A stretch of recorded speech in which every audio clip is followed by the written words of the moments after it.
거실은 저만의 작은 우주와도 같았죠. 저는 갓 우려내 김이 모락모락 피어오르는 현미차를 찻잔에 따르며 깊숙한 안락의자에 몸을 묻었습니다. 창밖으로는 어느새 짙어진 어둠이 내려앉고 있었고 가로등 불빛이 앙상한 나뭇가지를 비추며 겨울이 멀지 않았음을 알려주고 있었어요. 남편을 먼저 하늘로 보내고 하나뿐인 아들놈을 제 품에서 떠나보낸 뒤로는 이 고요함이야말로 제 유일한 벗이자 가장 편안한 휴식이었습니다. 텔레비전에서는 시끄러운 소음만 흘러나올 뿐 제 마음을 채워주지는 못했죠.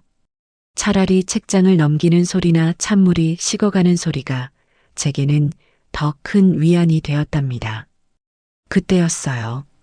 집안의 모든 소리를 삼켜버릴 듯이 현관의 초인종이 날카롭게 울린 것이 딩동하고 울리는 그 소리는 평화롭던 제 우주에 떨어진 작은 돌멩이처럼 선명한 파문을 일으켰습니다. 이 시간에 저를 찾아올 사람은 아무도 없었기에 저는 의아한 마음으로 느릿하게 몸을 일으켜 인터폰으로 향했어요. 화면 속에는 어색하기 짝이 없는 미소를 얼굴에 매달고 있는 아들 유진철과 며느리 서명지가 서 있었습니다. 진철이 녀석은 값비싼 코트 깃을 세우고 있었고 며느리는 마치 잡지에서 방금 튀어나온 사람처럼 완벽하게 치장을 하고 있었죠. 미리 연락 한 통 없이, 그것도 평일 저녁에, 이게 대체 무슨 방문인가. 제 마음속에 작은 의심의 씨앗이 싹트는 것을 느꼈지만 일단은 문을 열어주어야 했어요.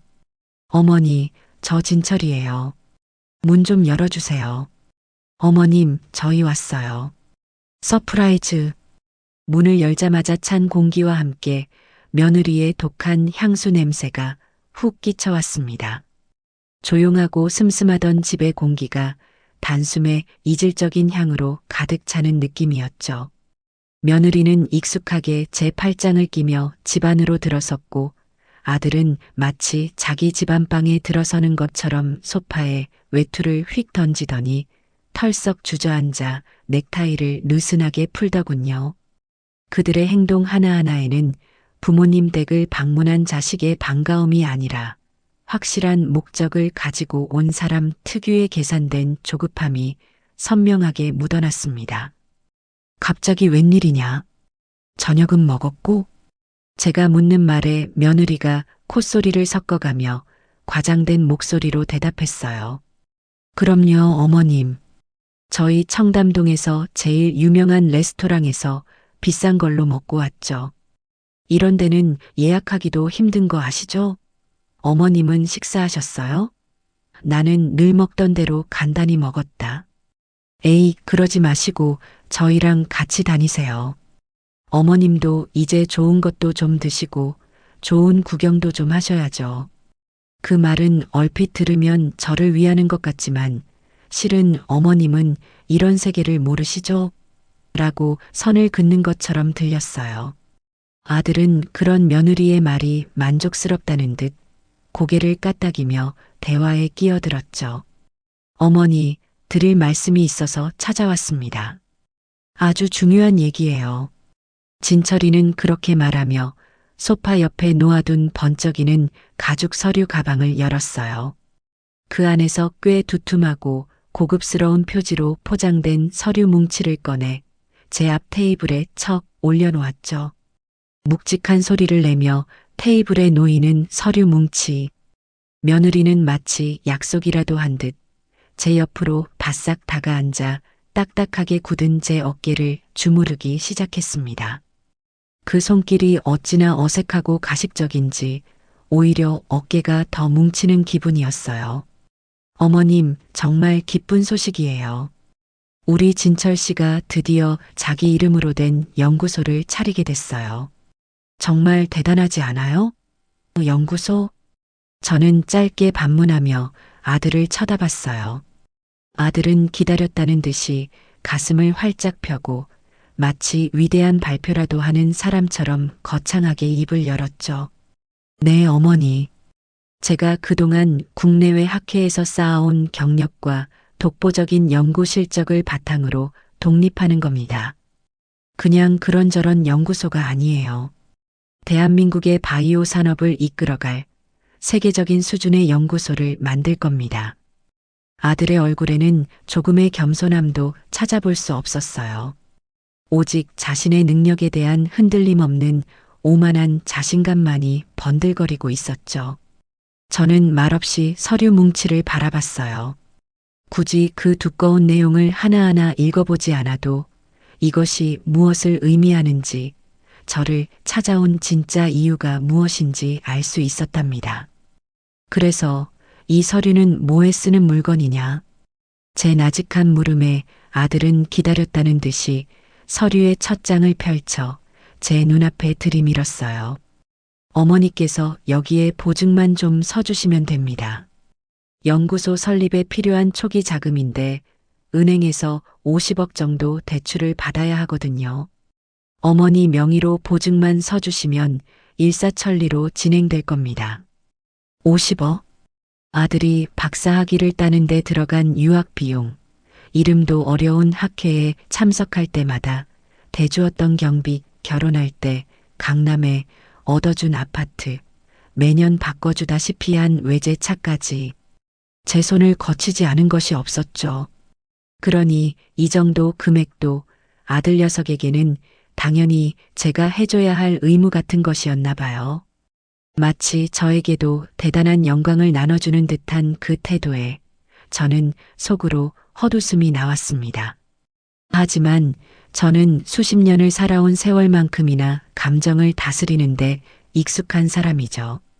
겉으로는 아무런 티도 내지 않고 차분한 목소리로 말했어요.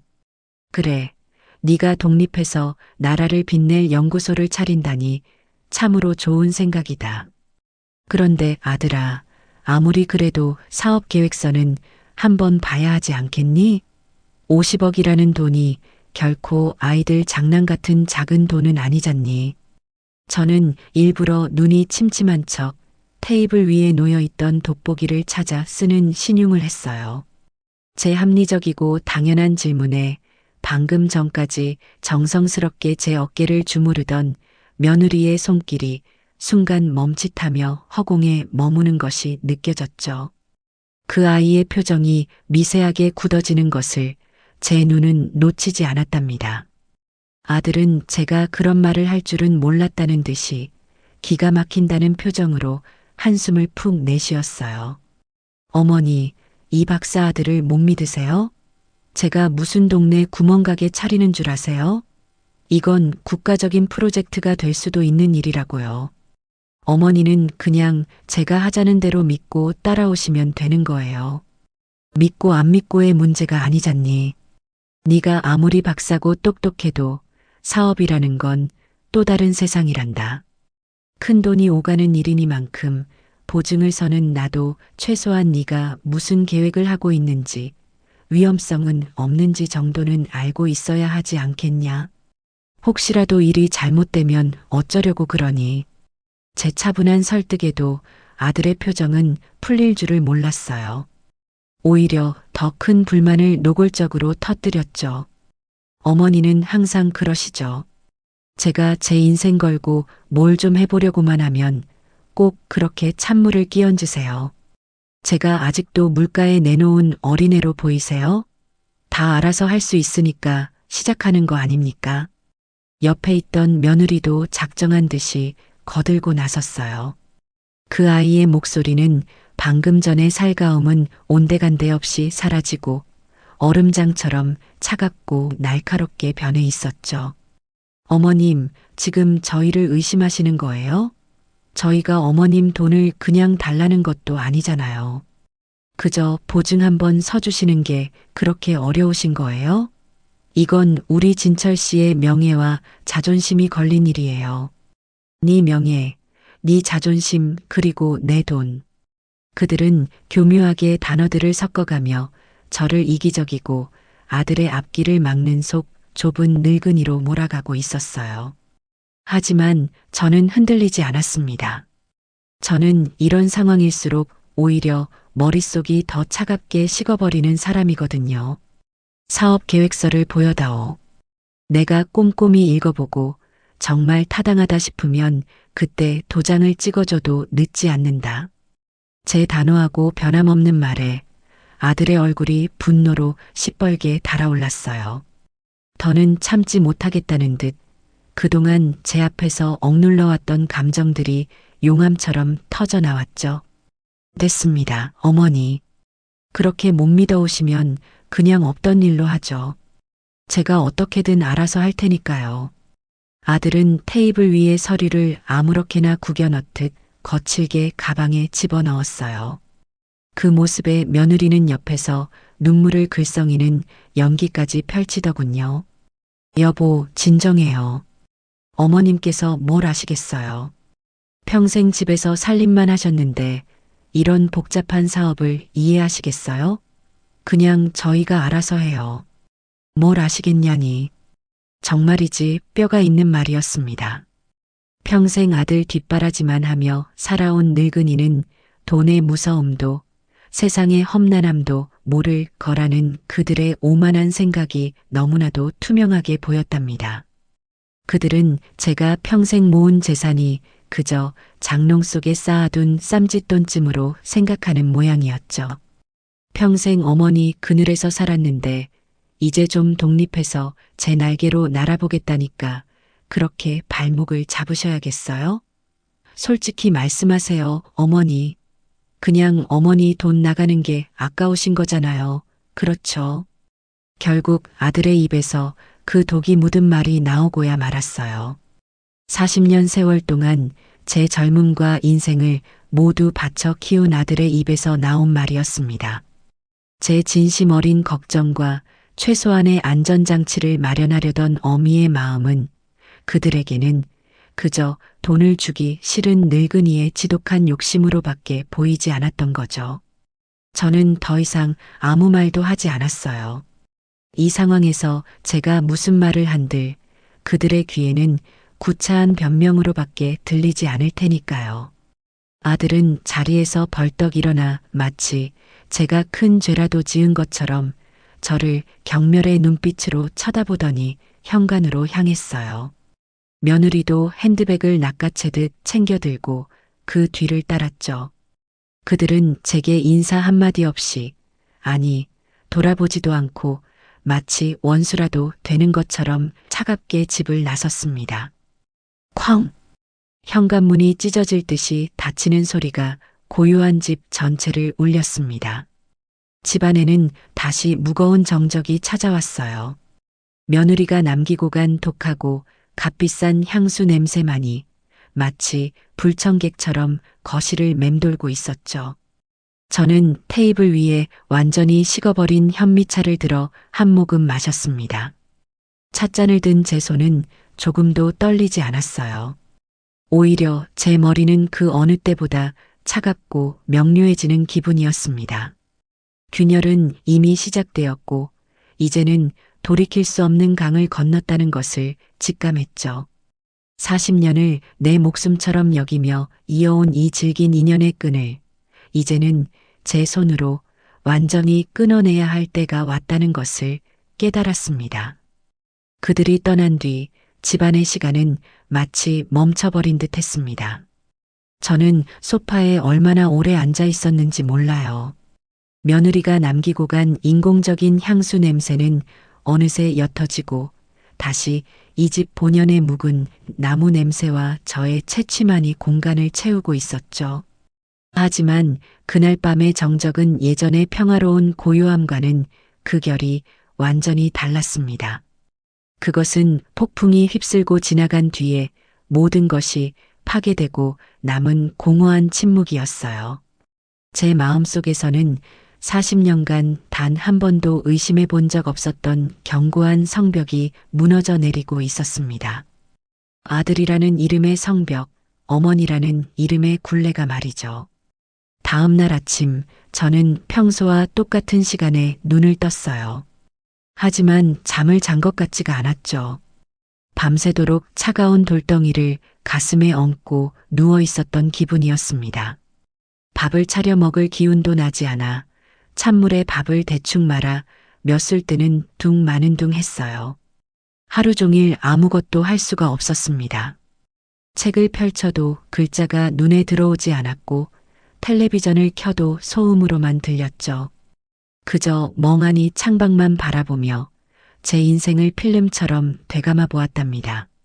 갓 태어난 진철이를 품에 안고 느꼈던 벅찬 감동, 첫걸음마를 떼던 날의 기쁨, 초등학교 입학식 날 대견했던 모습, 그리고 아비 없이 자란 아들이 엇나가지 않도록 노심초사하며 그의 모든 것을 뒷바라지했던 수많은 날들이 눈앞을 스쳐 지나갔어요. 제 인생은 온전히 아들 유진철을 위한 것이었습니다. 제 이름 석자 김영선으로 살아온 기억은 거의 남아있지 않았죠. 그렇게 며칠이 흘렀을까요? 제게 주어진 선택지는 하나뿐이라는 것을 깨달았습니다. 더 이상은 이렇게 살 수 없었어요. 아들의 탐욕을 채워주기 위해 제 남은 인생마저 저당 잡힐 수는 없는 노릇이었죠. 제가 결심을 굳힌 바로 그날 오후 전화벨이 울렸습니다. 발신인을 확인하지 않아도 진철이라는 것을 알 수 있었죠. 저는 길게 심호흡을 한번 하고 덤덤하게 전화를 받았습니다. 여보세요. 어머니, 저예요. 수화기 너머로 들려오는 아들의 목소리는 일주일 전 저희 집에서 소리를 지르던 그 목소리가 아니었어요. 감정이라고는 일도 느껴지지 않는 차갑고 건조한 마치 기계 같은 목소리였죠. 생각은 해보셨어요? 무슨 생각 말이냐? 아시면서 뭘 물으세요? 보증 서주실 건지 아닌지 오늘까지 결정해서 알려주세요. 그 목소리에는 일말의 애원이나 설득의 의지조차 담겨 있지 않았어요. 이것은 아들이 어머니에게 하는 부탁이 아니라 채권자가 채무자에게 보내는 최후 통첩이었습니다. 만약 오늘도 같은 대답이시라면 그게 어머니의 최종 선택이라고 생각할게요. 다시는 번복할 기회는 없을 겁니다. 협박이나 다름없는 말이었죠. 제 대답 여하에 따라 우리의 모자 관계가 완전히 끝날 수도 있다는 암시였습니다. 저는 잠시 눈을 감았어요. 그리고 제 마음속에서 마지막으로 남아있던 아주 작은 미련의 끈을 제 손으로 직접 잘라냈습니다. 알겠다. 내가 오늘 저녁에 니들 집으로 가서 직접 얘기해주겠다. 제 대답이 의외였는지 아들은 잠시 말이 없었어요. 아마도 제가 전화로 울고불고 매달리거나 아니면 마지못해 승낙할 것이라고 예상했겠죠. 그러시든가요? 기다리고 있겠습니다. 전화는 그렇게 뚝 끊겼습니다. 저는 수화기를 내려놓고 자리에서 일어나 가장 깊은 옷장 문을 열었어요. 그리고 수십 년간 단 한 번도 꺼내 입지 않았던 남편이 살아생전 마지막 선물로 사주었던 짙은 남색의 실크 원피스를 꺼내 입었습니다. 화장대 앞에 앉아 아주 옅게 화장을 하고 제 금고 깊숙한 곳에 보관해 두었던 진주 목걸이를 목에 걸었죠. 이것은 항복하러 가는 길이 아니에요. 이것은 지난 40년간의 굴레를 벗어던지고 새로운 인생의 문을 열러가는 저만의 의식이었습니다. 택시를 타고 아들 내외가 사는 강남의 주상복합 아파트로 향하는 내내 저는 창밖만 바라보았습니다. 제가 평생을 살아온 낡은 동네의 풍경이 순식간에 지나가고 눈앞에는 화려하고 거대한 빌딩들이 끝도 없이 펼쳐졌죠. 저 아파트도 제가 평생 억척같이 모은 돈으로 사준 것이었습니다. 하지만 저는 단 한 번도 저곳에서 편안하게 차 한 잔 마셔본 기억이 없었어요. 그곳은 아들 내외의 성이었고 저는 그저 필요할 때만 호출되는 외부인에 불과했으니까요. 아파트 로비에 들어서자 저를 본 경비원의 눈이 동그래졌어요. 제가 이곳에 오는 것은 아주 드문 일이었거든요. 엘리베이터를 타고 50층으로 올라가는 동안 제 심장은 이상할 정도로 차분하고 고요했습니다. 현관문 앞에 서서 초인종을 눌렀죠. 잠시 뒤 문이 열리고 며느리가 무표정한 얼굴로 저를 맞이했어요. 오셨어요, 어머님. 집 안으로 들어서자 아들은 소파에 팔짱을 낀 채로 앉아 저를 쳐다보고 있었어요. 마치 재판정의 판사라도 된 것처럼 오만한 자세였죠. 집안의 공기는 얼음장처럼 차가웠습니다. 앉으시죠. 아들이 턱짓으로 맞은편 소파를 가리켰어요. 저는 그들이 권하는 자리에 조용히 앉았습니다. 테이블 위에는 이미 식어버린 커피 2잔만 덩그러니 놓여 있었죠. 저를 위해 준비한 것은 아무것도 없었습니다. 그래서 결정은 하셨어요? 아들이 서론도 없이 물었어요. 저는 그런 아들의 눈을 똑바로 쳐다보며 준비해온 대답을 나직하지만 단호한 목소리로 꺼냈습니다. 그래, 결정했다. 니들 미래를 그리고 내 노후를 그런 불확실한 도박에 맡길 수는 없다. 보증은 못 써주겠다. 제 말이 끝나기가 무섭게 며느리가 기다렸다는 듯이 비웃음을 터뜨리며 말했어요. 그럴 줄 알았어요. 결국 어머님은 저희보다 어머님 돈이 더 중요하신 거죠. 돈이 아니다. 나는 니들이 최소한의 안전장치도 없이 무모하게 절벽으로 뛰어드는 것을 막으려는 것뿐이다. 안전장치요? 어머니, 지금 세상이 어떻게 돌아가는지 아세요? 요즘 세상에 리스크 없이 성공하는 사람이 어디 있어요? 평생 집에서 살림만 하신 어머니가 뭘 아신다고 저희 인생에 끼어드시는 거예요? 아들의 목소리에는 이제 노골적인 경멸이 담겨 있었어요. 어머니의 그 낡은 생각이 제 발목을 얼마나 붙잡고 있었는지 아세요? 저는 이제 더 이상 어머니의 꼭두각시로 살고 싶지 않습니다. 제 능력으로, 제 힘으로 성공하고 싶다고요. 기가 막혔어요. 자신의 능력이 대체 어디서부터 나왔는지를 완전히 잊어버린 모양이었죠. 제가 없었다면 지금의 박사 유진철도 강남의 아파트도 그 무엇도 존재하지 않았을 텐데 말입니다. 이제 다 들었으니 그만 돌아가 주시겠어요? 저희도 바쁜 사람들이라서요. 며느리는 자리에서 일어나며 제게 나가달라는 뜻을 분명히 했어요. 그리고는 제 가슴에 비수를 꽂는 마지막 말을 던졌죠. 어머님께서 그렇게 나오신다면 저희도 더는 어머니 아들, 며느리로 살 이유가 없겠네요. 저는 며느리의 얼굴을 쳐다보았어요. 그리고 그 옆에 서서 며느리의 말에 고개를 끄덕이는 아들의 얼굴을 보았죠. 아들은 제 눈을 똑바로 쳐다보며 말했습니다. 다신 연락하지 마세요. 저희도 안 할 테니까요. 이게 어머니께서 원하신 결과잖아요. 모든 것이 끝나는 순간이었습니다. 40년의 세월이 그들의 차가운 말 한마디에 먼지처럼 흩어지고 있었죠. 하지만 이상하게도 눈물이 나지 않았어요. 슬픔이나 절망 같은 감정 대신 제 마음속 깊은 곳에서 무언가 툭 하고 끊어지는 소리가 들렸습니다. 그것은 40년 동안 저를 옥죄고 있던 무겁고 질긴 족쇄가 풀리는 소리였어요. 저는 아무 말 없이 자리에서 일어났습니다. 그리고 그들을 지나쳐 현관문으로 향했죠. 제 평생에 다시는 이 집에 발을 들릴 일은 없을 겁니다. 집 밖으로 나와 차가운 밤 공기를 들이마시는 순간 저는 저도 모르게 제 입가에 희미한 미소가 피어오르는 것을 느꼈습니다. 그것은 슬픔도 분노도 아닌 오롯한 해방감에서 비롯된 미소였어요. 40년간의 의무와 책임을 모두 마친 자의 평온함이었죠. 아파트 단지를 걸어 나오며 올려다본 밤하늘에는 별들이 유난히 밝게 빛나고 있었습니다. 제 인생의 이막이 드디어 오늘부터 시작되는 것이었습니다. 아들 내외의 집에서 나온 그날 밤 저는 택시를 타고 곧장 집으로 돌아왔습니다. 현관문을 열고 들어선 집은 여전히 저 혼자였지만 더 이상 외롭거나 공허하게 느껴지지 않았어요. 오히려 제 모든 것을 오롯이 받아주는 거대한 품처럼 아늑하게 느껴졌죠. 저는 옷도 갈아입지 않은 채 서재로 들어가 묵직한 철제 금고를 열었습니다.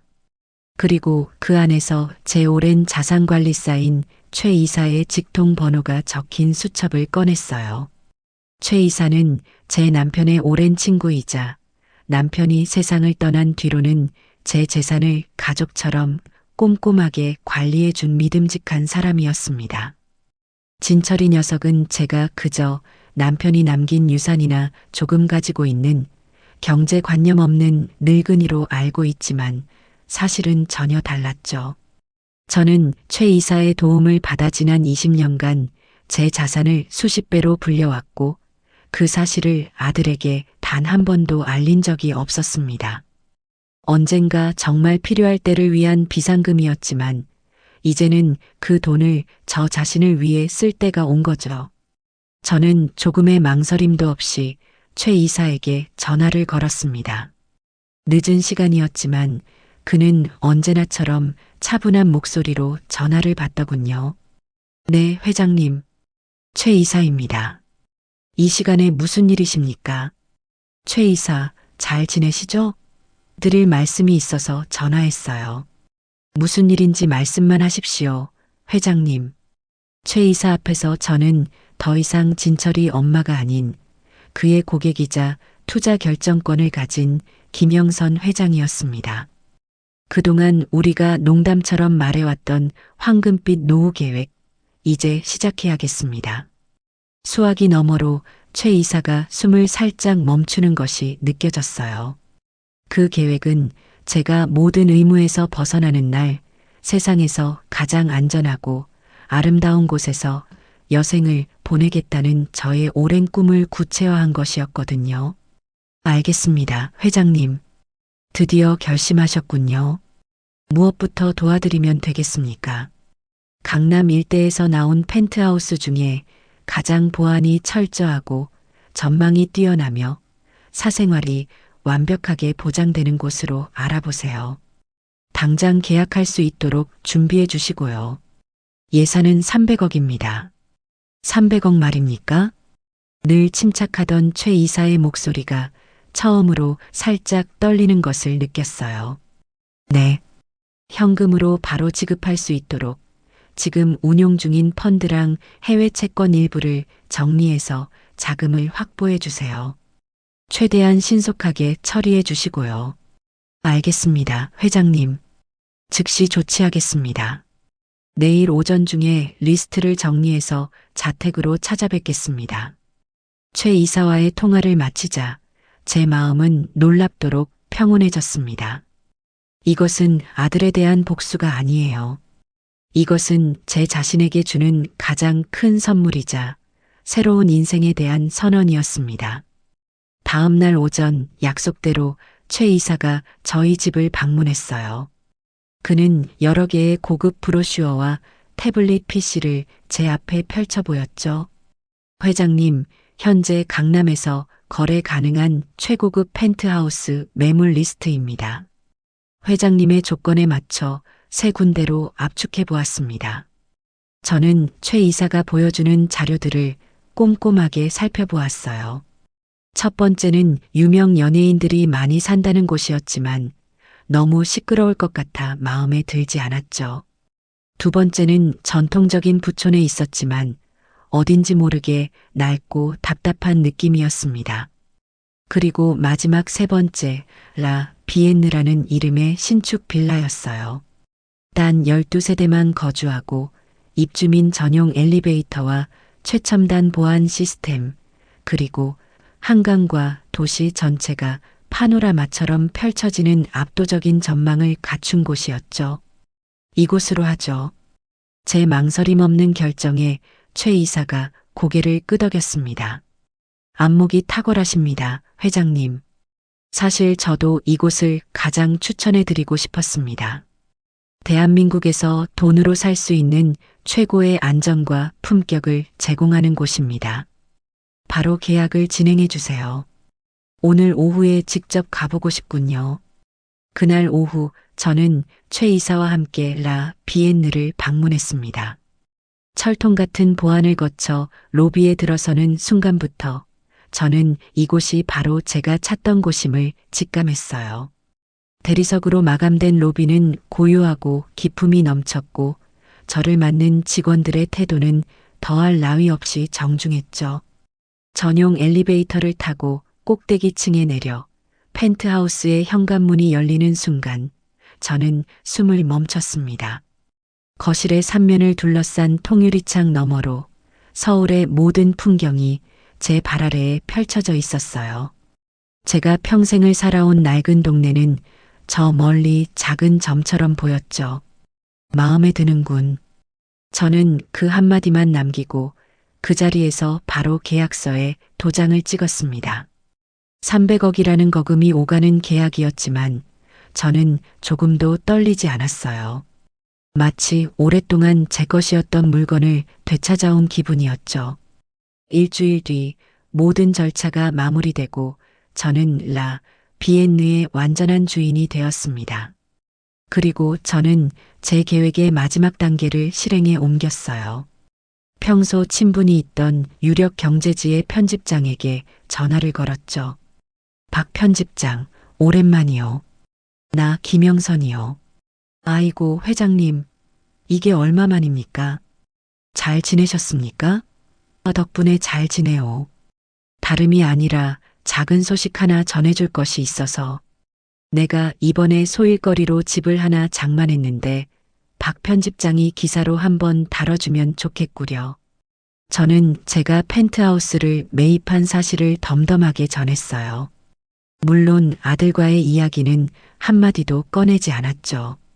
제아의 숨은 자산가, 한평생 조용히 살아온 미망인이 노후를 위해 통 크게 집을 샀다는 이야기는 그 자체로도 충분히 흥미로운 기사거리였으니까요. 물론입니다, 회장님. 이런 특종을 저희에게 주시다니요. 영광입니다. 그리고 다음 날 아침 인터넷 경제뉴스 메인 화면에 제 이름이 실렸습니다. 제아의 자산가 김영선 여사, 강남 최고급 빌라라 비엔느 펜트하우스 300억에 현금 매입. 기사는 순식간에 여러 사이트로 퍼져나갔고 실시간 검색어 순위에까지 오르내렸어요. 저는 제 새 집의 넓은 거실 소파에 앉아 태블릿 PC로 그 모든 상황을 조용히 지켜보고 있었죠. 그리고 예상대로 제 휴대폰이 미친 듯이 울리기 시작했습니다. 화면에는 유진철이라는 이름이 선명하게 떠 있었어요. 저는 전화를 받지 않았습니다. 잠시 뒤 전화가 끊기고 곧바로 문자가 쏟아져 들어오기 시작했어요. 어머니, 이게 다 무슨 일이세요? 당장 전화 받으세요. 어머니, 어디 계신 거예요? 그 기사 사실이에요? 대체 저희 몰래 무슨 일을 꾸미신 거예요? 어머니, 저는 그 수많은 느낌표가 찍힌 문자들을 차가운 눈으로 읽어내려갔어요.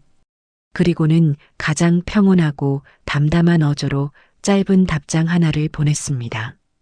남이라면서 남의 일에 상관하지 말아라. 그 문자를 보낸 뒤 저는 조금의 망설임도 없이 아들과 며느리의 번호를 모두 차단해 버렸습니다. 통유리창 너머로 펼쳐진 도시의 야경을 바라보며 저는 조용히 와인 잔을 들었어요. 이것은 아들 내외에게 보내는 제 방식의 가장 완벽하고 우아한 독립선언이었습니다. 번호를 차단한 뒤 며칠간은 놀라울 정도로 평화로운 시간이 흘렀습니다.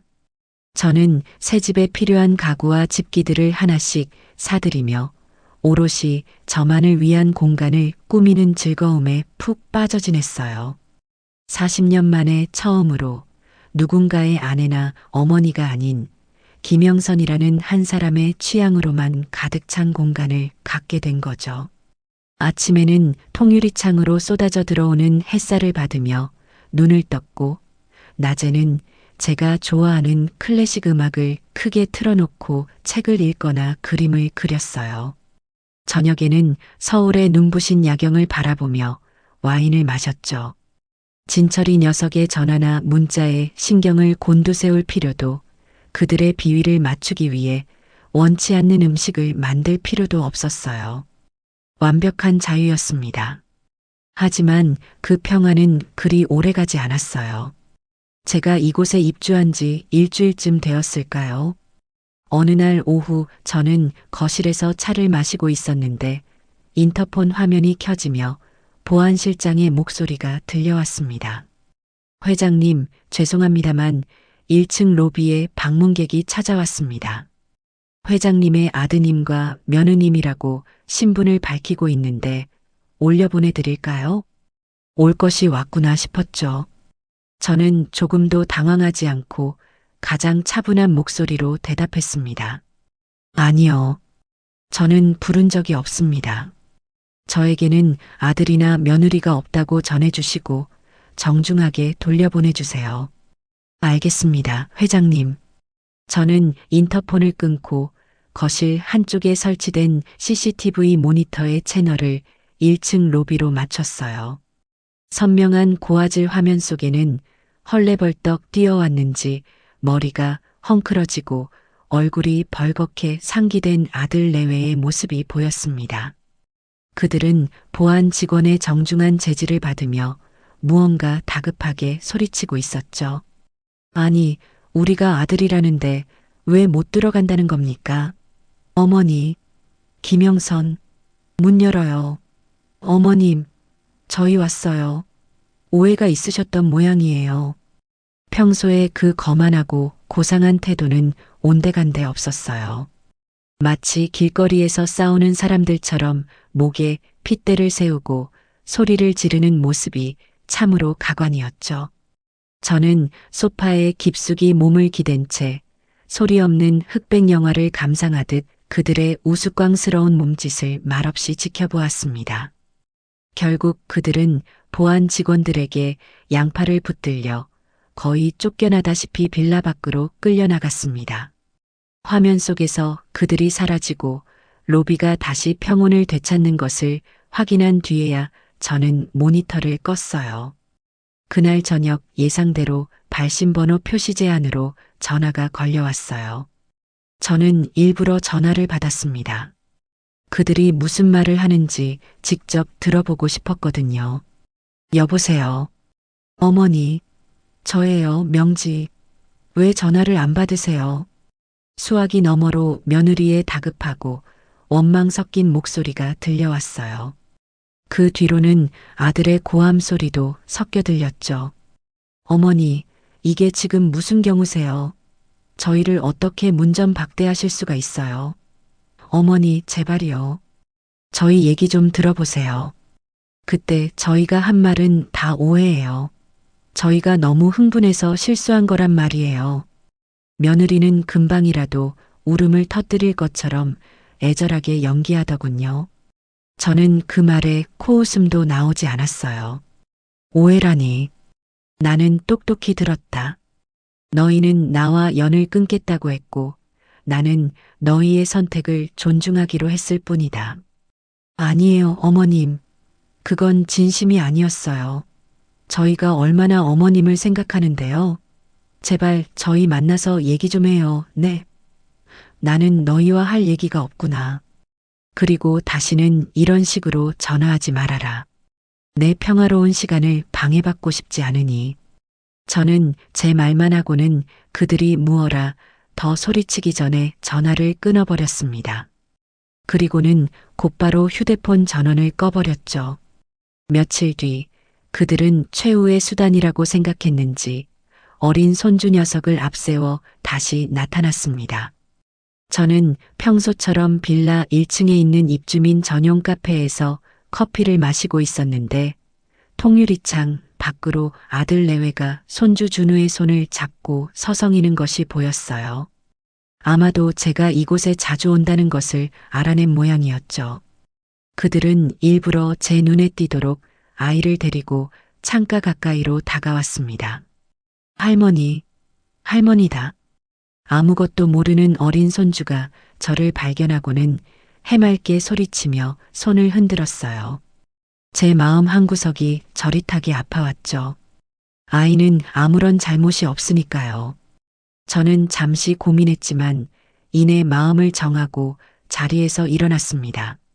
저는 카페 밖으로 나가 저를 애처로운 눈빛으로 쳐다보는 아들 내외에게는 눈길 한 번 주지 않고 곧장 아이 앞으로 다가가 몸을 낮췄어요. 우리 준우, 여기까지 웬일이야? 할머니 보고 싶었어? 제 목소리는 저도 모르게 한없이 부드러워져 있었죠. 준우는 제 품에 와락 안겼습니다. 네, 할머니 보고 싶었어요. 아빠랑 엄마가 할머니 여기 산다고 해서 왔어요. 저는 준우의 머리를 쓰다듬어주며 아이의 눈높이에서 말했어요. 그랬구나.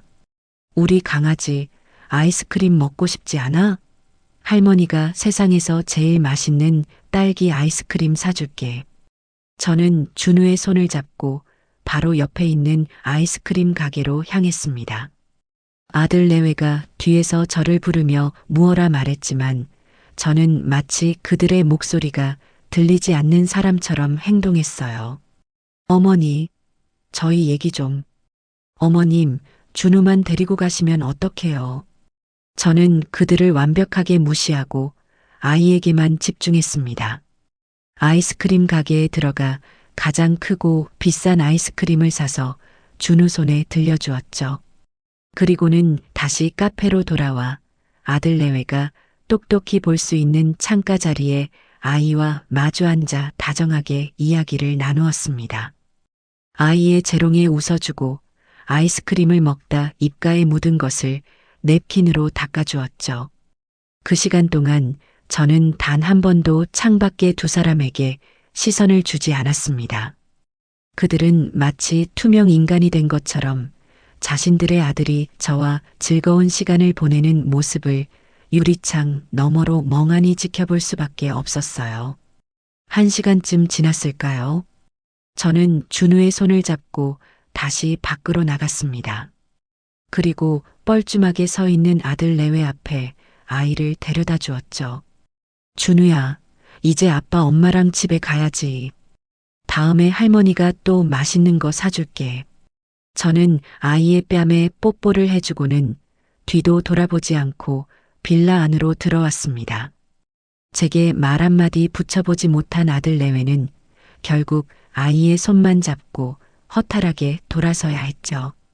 로비의 소파에 앉아 그들이 완전히 사라지는 것을 확인한 뒤 저는 제 집으로 올라왔습니다. 거실 한쪽에 놓인 손주 녀석의 사진을 보며 저는 마음을 더욱 굳게 다졌어요. 저 아이를 위해서라도 저는 더 이상 저들의 탐욕에 휘둘려서는 안 됩니다. 저는 이제 저 자신과 그리고 이 순수한 아이의 미래를 지켜야 할 의무가 있었습니다. 그것이 제가 앞으로 살아가야 할 새로운 이유였죠. 정면으로 부딪히는 방법이 모두 막히자 그들은 작전을 바꾼 모양이더군요. 더 이상 빌라의 문을 두드리거나 제게 전화를 거는 무모한 짓은 하지 않았어요. 대신 제 등 뒤에서 보이지 않는 거미줄을 치기 시작했죠. 그것은 물리적인 위협보다 훨씬 더 교활하고 악독한 방식이었습니다. 제 평판과 이성을 공격해 저를 사회적으로 고립시키고 결국에는 제 모든 것을 빼앗으려는 속셈이었죠. 그 첫 번째 신호는 아주 사소한 곳에서부터 시작되었어요. 일가 친척들로부터 걸려오는 안부 전화가 눈에 띄게 잦아진 것이었습니다. 평소에는 명절이나 제삿날이 아니면 연락 한 통 없던 시동생이며 시누이며 조카들까지 마치 약속이라도 한 듯이 하루가 멀다 하고 제게 전화를 걸어왔죠. 처음에는 그저 제가 큰 집으로 이사했다는 소식을 듣고 축하 인사를 하려는가 보다 하고 대수롭지 않게 넘겼어요. 형님, 좋은 데로 이사하셨다는 소식 들었어요. 축하드려요. 진작에 찾아뵈어야 했는데 죄송해요. 아주버님 댁의 손아래 동서였죠. 저는 웃으며 대답했어요. 모료 괜찮아요. 그냥 조용히 늙으려고 들어온 집인데요. 뭘? 에이, 형님도. 300억짜리 집이 어떻게 조용한 집이에요. 저희는 평생 구경도 못 해볼 곳인데. 그런데 형님, 괜찮으신 거죠? 괜찮다니 뭐가요? 아니에요. 그냥 진철이가 하도 걱정을 하길래요. 어머님이 요즘 기력도 없으시고 사람들 만나는 것도 피하신다고. 큰돈을 갑자기 쓰셔서 혹시라도 주변에 나쁜 사람이 꼬인 건 아닌지 잠을 못 잔다고 하더라고요. 그 말을 듣는 순간 제 머릿속에 모든 퍼즐 조각이 맞춰지는 기분이었습니다. 아들 녀석이 친척들에게 전화를 돌려 저에 대한 헛소문을 퍼뜨리고 있었던 거죠. 제가 마치 판단력이 흐려져서 비정상적인 행동을 하는 노인인 것처럼, 그리고 자신들은 그런 어머니를 지극히 걱정하는 효자 아들인 것처럼 포장하고 있었던 겁니다. 저는 애써 태어난 목소리로 대답했어요. 호호, 그 애가 별 걱정을 다 하네요. 내가 내 돈 쓰는데 누가 뭐라고 하겠어요. 그리고 나쁜 사람이 꼬이긴 누가 꼬여요. 이 집은 보안이 얼마나 철저한데요. 걱정 붙들어 매라고 전해주세요. 그 뒤로도 비슷한 전화는 계속되었습니다. 신우이는 전화를 걸어와 대뜸 언니, 혹시 어디 아프신 거 아니죠? 진철이가 언니 건강이 예전 같지 않다고 병원 한번 모시고 가야 하는 거 아니냐고 울먹이더다고요라고 말했고, 조카는 큰어머니, 혹시 재산 문제로 변호사 같은 사람 만나고 계세요? 진철이 삼촌이 걱정이 많아요라며 떠보더군요. 그들의 모든 걱정은 결국 한 가지를 향하고 있었습니다. 바로 저를 정상적인 판단을 할 수 없는 금치산자로 만들어 제 재산에 대한 권리를 빼앗으려는 치밀한 민 작업이었죠. 제 아들이 제 뱃속에서 나온 그 자식이 그런 끔찍한 계획을 세우고 있다는 사실에 잠시 숨이 멎는 듯 했습니다. 분노보다 더 큰 슬픔이 제 심장을 차갑게 식혔어요. 하지만 저는 울거나 절망하지 않았습니다. 오히려 제 머리는 더 차갑게 식어갔고 제 의지는 더욱 강철처럼 단단해졌죠. 그래, 어디 한번 해보거라. 니들이 어떤 덫을 놓든 이 어미가 그 위를 어떻게 걸어가는지 똑똑히 보여주마. 그러던 어느 날 저녁 모르는 번호로 전화가 한 통 걸려왔어요. 평소 같았으면 받지 않았겠지만 왠지 받아야만 할 것 같은 예감이 들었죠. 여보세요. 어머니, 저예요. 발신번호 표시 제한으로 건 아들의 목소리였습니다. 제 번호를 차단했으니 이런 방법을 쓴 것이겠죠. 그 목소리에는 지난번의 분노나 다급함 대신 아주 교묘하게 계산된 걱정이 묻어났습니다. 왜 전화를 안 받으세요? 저희가 얼마나 걱정했는지 아세요? 할 말 있으면 용건만 하거라. 어머니, 저희가 정말 걱정돼서 그래요. 저희가 어머니를 못 믿는다는 게 아니고요. 어머니가 너무 순수하시니까 걱정이 되는 거예요. 그 큰 돈을 혼자 관리하시다 이상한 사기꾼이라도 꼬이면 어떡해요. 요즘 세상이 얼마나 흉흉한데요. 그 말을 듣고 있자니 헛웃음이 나왔어요. 진짜 사기꾼은 바로 전화기 너머의 니 녀석인데 말이죠. 어머니 재산은 저희가 지켜드려야 할 의무가 있는 거잖아요. 저희가 아는 사람 중에 정말 믿을 만한 재무 전문가가 있는데 한번 만나보시는 게 어때요? 그냥 상담만 한번 받아보시는 거예요. 저희가 걱정돼서 그래요, 어머니. 그 목소리는 너무나도 간절하고 효심이 가득한 아들의 목소리였습니다. 아마 다른 사람이 들었다면 철없는 아들이 드디어 정신을 차리고 어머니를 위하는구나 하고 감동했을지도 모르죠. 하지만 제 귀에는 그 모든 단어들이 탐욕이라는 독을 품은 비수처럼 들렸답니다. 이때다 싶었어요. 녀석들이 드디어 본격적으로 미끼를 던지기 시작한 거죠. 그렇다면 저도 이제 그 미끼를 덥석 무는 연기를 시작해야 할 때였습니다. 저는 일부러 한숨을 길게 내쉬며 나약하고 지친 목소리로 연기하기 시작했어요. 사실 나도 요즘 밤에 잠이 잘 안 오긴 하더구나. 꺼봐요, 어머니. 그러실 줄 알았어요. 제 대답에 아들의 목소리가 즉시 한 톤 높아졌어요. 드디어 제게서 원하는 반응을 얻어냈다는 흥분이 고스란히 느껴졌죠. 혼자 이 넓은 집에 있으려니 무섭기도 하고 네 말이 맞는 것 같기도 하구나. 이 많은 돈을 내가 앞으로 어떻게 관리해야 할지 눈앞이 캄캄하기도 하고. 어머니, 걱정하지 마세요. 그래서 저희가 있는 거잖아요. 저희가 다 알아서 해드릴게요. 그분 한번 만나만 보세요. 정말 실력 있고 정직한 분이에요. 어머니 재산을 지금보다 2배, 3배로 불려줄 수도 있는 분이라고요. 2배, 3배라. 녀석의 탐욕은 끝이 없구나 싶었죠. 저는 못 이기는 척 마지못해 대답했습니다. 알았다. 네가 그렇게까지 말하는데 한번 만나나 보마. 대신 정말 믿을 만한 사람이어야 한다. 당연하죠, 어머니.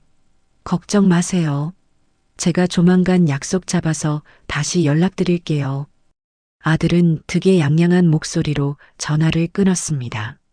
아마 지금쯤 며느리와 함께 샴페인이라도 터뜨리며 축배를 들고 있을지도 모르죠. 어리석은 늙은이가 드디어 자신들의 덫에 걸려들었다고 확신하면서요. 저는 전화를 끊고 창가로 다가가 짙게 깔린 도시의 야경을 내려다보았습니다. 수많은 불빛들이 마치 밤하늘의 별처럼 반짝이고 있었죠. 저 아래 어딘가에서 제 아들은 저를 속일 계획에 부풀어 있겠지만 그 녀석은 결코 알지 못할 겁니다. 진짜 거미줄을 치고 먹이가 걸려들기만을 기다리는 거미는 바로 이 늙은 어미라는 사실을 말이죠. 제 길고 외로운 싸움의 서막이 그렇게 조용히 오르고 있었습니다. 아들과의 통화가 있은 지 사흘 뒤 약속대로 진철이에게서 다시 연락이 왔습니다. 이번에도 역시 발신번호 표시 제한으로 건 전화였죠. 그 녀석의 목소리는 지난번보다 한결 더 부드럽고 자신감에 차 있었어요. 어머니, 저예요. 잘 지내셨어요? 제가 말씀드렸던 분 드디어 약속 잡았어요. 국내 최고의 자산관리 회사에서 VIP들만 전문으로 관리하는 분인데 저희 어머니 얘기를 듣고는 특별히 시간을 내주셨어요. 저는 속으로 코웃음을 치며 겉으로는 순진한 노인의 목소리를 연기했어요. 아이고, 그렇게 대단한 분이 나 같은 늙은이를 왜 만나준다고 하신다니. 어머니는 저희의 VIP시잖아요. 이번 주 금요일 오후 2시에 어머님 댁으로 직접 방문하시겠대요. 괜찮으시죠? 제 집으로 직접 오겠다니 아주 대담하기 짝이 없었죠. 아마도 제가 외부로 나가는 것을 꺼려 할까봐 혹은 다른 누군가와 접촉하는 것을 막기 위해 그런 계획을 세운 것이겠지요. 모든 것이 그들의 시나리오대로 착착 진행되고 있다고 믿고 있을 겁니다. 그래, 알겠다. 그럼 그 시간에 맞춰 기다리고 있으마. 차라도 한 잔 내와야겠구나. 네, 어머니. 그럼 그날 뵈어요.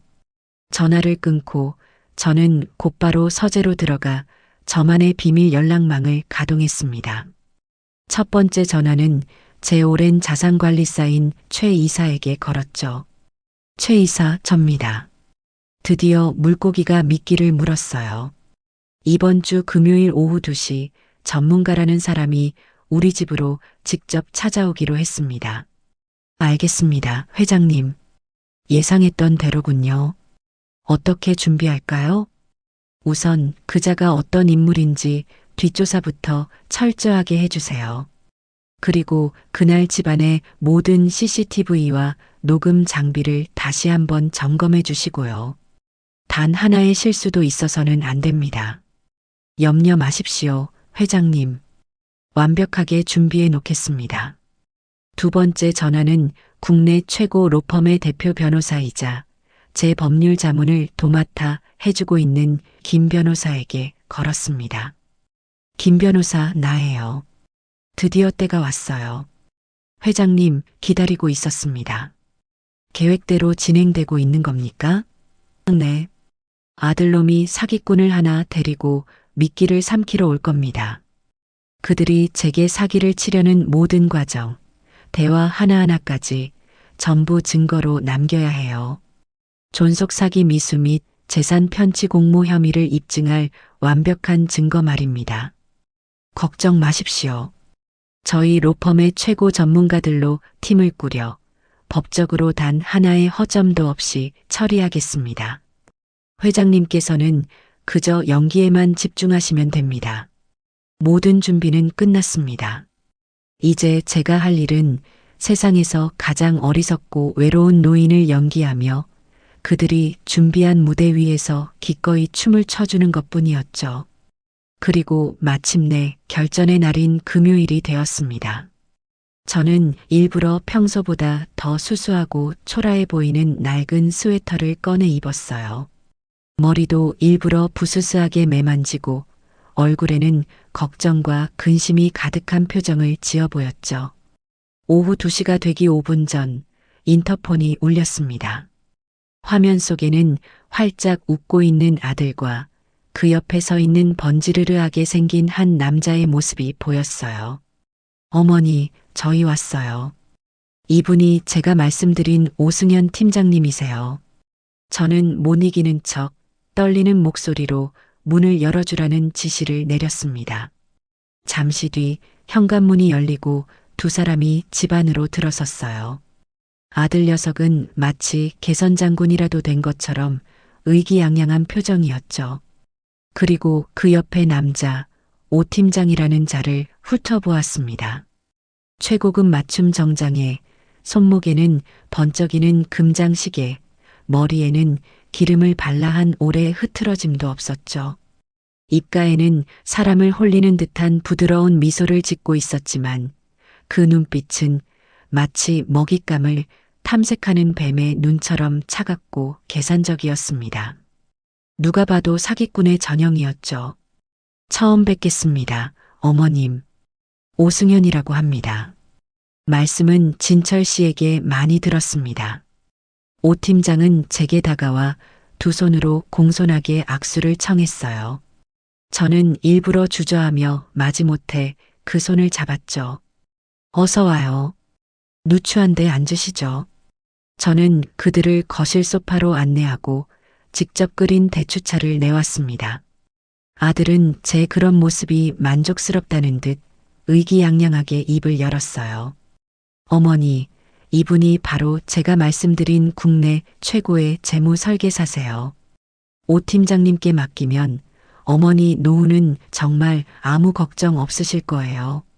오 팀장은 기다렸다는 듯이 서류 가방에서 아주 두껍고 화려한 표지의 책자를 꺼내 테이블 위에 펼쳐 놓았어요.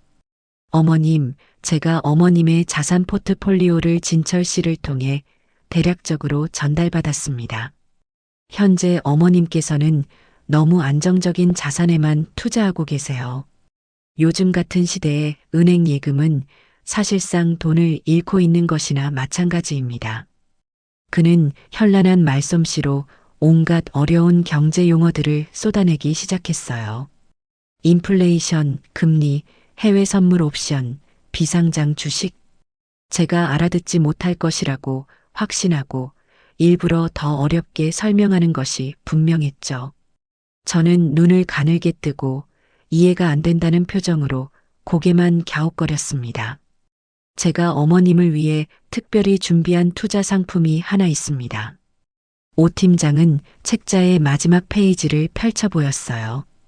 그곳에는 카리브해의 어느 낯선 섬에 위치한 유령 회사의 이름과 함께 터무니없는 수익률 그래프가 그려져 있었죠.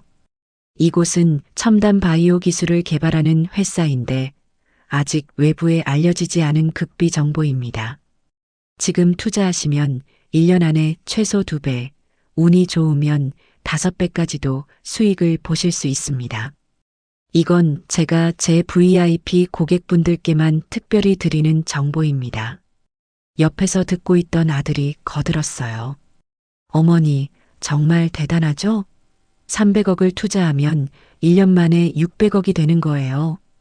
저는 어리석은 노인을 연기하며 눈을 동그랗게 뜨고 물었습니다. 아니 세상에. 그 돈을 넣으면 1년 만에 정말 2배가 된다는 말이니? 그렇게 좋은 게 정말 있단 말이냐? 그럼요, 어머님. 이건 아무에게나 오는 기회가 아닙니다. 제가 진철 씨와의 인연을 생각해서 특별히 어머님께만 드리는 제안입니다. 오 팀장의 목소리는 꿀처럼 달콤했지만 그 안에는 치명적인 독이 숨겨져 있었죠. 저는 일부러 안절부절 못하는 모습을 보이며 아들의 눈치를 살폈습니다. 그래도 이렇게 큰 돈을 잘 알지도 못하는 곳에 넣어도 되는 건지 무섭구나. 제 연기에 아들은 승리를 확신하는 듯 쐐기를 박는 말을 던졌어요. 어머니, 뭘 걱정하세요? 제가 있잖아요. 그리고 오 팀장님께서 다 알아서 해주시는데 그냥 저희만 믿고 도장만 찍으시면 되는 거예요. 아들과 오 팀장은 서로 눈빛을 교환하며 만족스러운 미소를 지었어요. 그들은 제가 자신들이 파놓은 함정에 완벽하게 걸려들었다고 확신하고 있었죠.